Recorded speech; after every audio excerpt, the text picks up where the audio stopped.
You're watching the History Fellow channel, and in this video we're looking at William Shakespeare.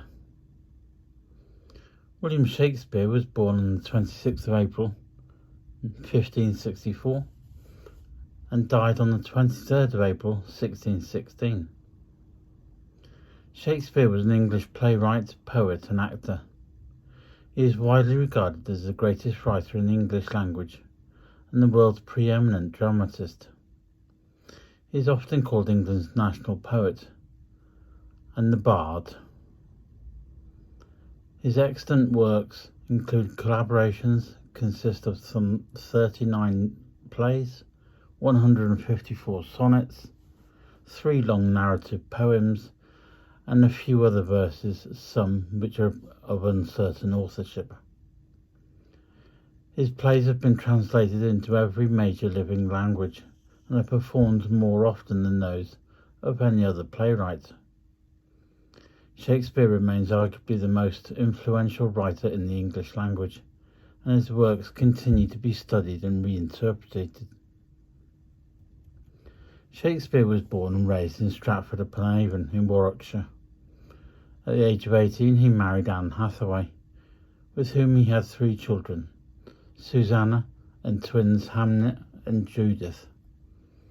Sometime between 1585 and 1592 he began a successful career in London as an actor, writer and part owner of a playing company called the Lord Chamberlain's Men, later known as the King's Men. At age 49 he appears to have retired to Stratford, where he died 3 years later. Few records of Shakespeare's private life survive. This has stimulated considerable speculation about such matters as his physical appearance, his sexuality, his religious beliefs, and whether the works attributed to him were written by others. Shakespeare produced most of his known works between 1589 and 1613. His early plays were primarily comedies and histories, and are regarded as some of the best works produced in these genres. He then wrote mainly tragedies until 1608, among them Hamlet, Romeo and Juliet, Othello, King Lear and Macbeth, all considered to be among the finest works in the English language. In the last phase of his life, he wrote tragic comedies, also known as romances, and collaborated with other playwrights. Many of Shakespeare's plays were published in editions of varying quality and accuracy during his lifetime.